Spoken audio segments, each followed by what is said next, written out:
Tutaj w Expo City w Dubaju, gdzie trwa właśnie konferencja klimatyczna ONZ, padają, jak co roku zresztą, wielkie słowa o ratowaniu planety, odchodzeniu od ropy i gazu i o zielonej energii. Ale za kulisami część uczestników zajęta jest czymś zupełnie innym.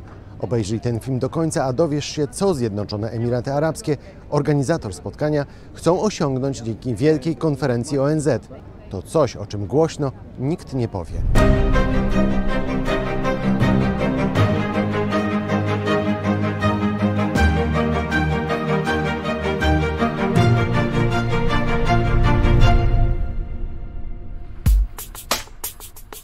Politycy, dziennikarze, biznesmeni, naukowcy i aktywiści dyskutują w Dubaju, jak zatrzymać globalne ocieplenie.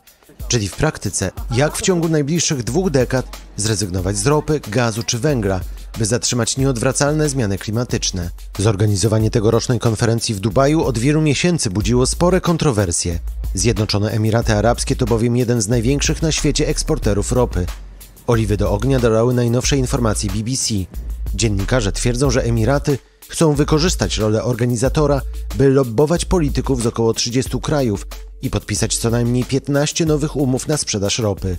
BBC powołuje się przy tym na tajne dokumenty, które wyciekły w ostatnich dniach. Szef tegorocznej konferencji, Sultan Ahmed Al-Jaber, zaprzecza, ale jego wiarygodność od miesięcy stawiana jest pod znakiem zapytania. Al-Jaber to bowiem prezes i jeden z założycieli największego w Emiratach koncernu naftowego ADNOC, a brytyjski The Guardian twierdzi nawet, że emiracki koncern miał wgląd do maili z biura konferencji klimatycznej. Organizacje praw człowieka takie jak Amnesty International zaapelowały do sułtana, by zrezygnował z kierowania konferencją klimatyczną. On sam nie zamierza jednak składać dymisji i mówi, że bez zaangażowania firm naftowych nie może być mowy o skutecznej walce z globalnym ociepleniem. Kraje Zatoki Perskiej mają największe na świecie zasoby ropy naftowej, nie licząc Stanów Zjednoczonych i Wenezueli. Szacuje się, że aż 2/3 zasobów światowej ropy jest właśnie tutaj, w Zatoce Perskiej, a kraje takie jak Arabia Saudyjska, Kuwejt czy Zjednoczone Emiraty Arabskie zbankrutowałyby bez dochodów z czarnego złota. Chcę Ci teraz pokazać, w jaki sposób kraje Zatoki chcą zarabiać nie tylko na ropie, ale i na zielonej energii. Zacznijmy od Arabii Saudyjskiej, która jest największym po Stanach Zjednoczonych producentem ropy naftowej. Tamtejszy koncern Aramco w 2022 roku zarobił na ropie $500 miliardów. Saudyjski książę koronny Mohammed bin Salman, który jest faktycznym przywódcą królestwa, ogłosił plan, który nazwał Wizja 2030. Zakłada on częściowe odchodzenie od ropy naftowej na rzecz energii odnawialnej. Projekt zakłada m.in. wybudowanie ogromnego pasa miast na pustyni. The Line ma mieć 170 km długości. W miastach tych na ulicach ma w ogóle nie być samochodów, a mieszkańcy będą mieli maksymalnie 5 minut do szkoły, sklepu czy urzędu. Mają się tam znaleźć także latające taksówki. Eksperci nie są jednak pewni, czy Saudowie udźwigną gigantyczny koszt takiego przedsięwzięcia. Jeśli chcesz dowiedzieć się więcej o futurystycznym mieście na pustyni, to kliknij w link, który znajduje się teraz na górze ekranu. Gospodarz szczytu klimatycznego Zjednoczone Emiraty Arabskie także mają swój plan transformacji gospodarki do 2030 roku.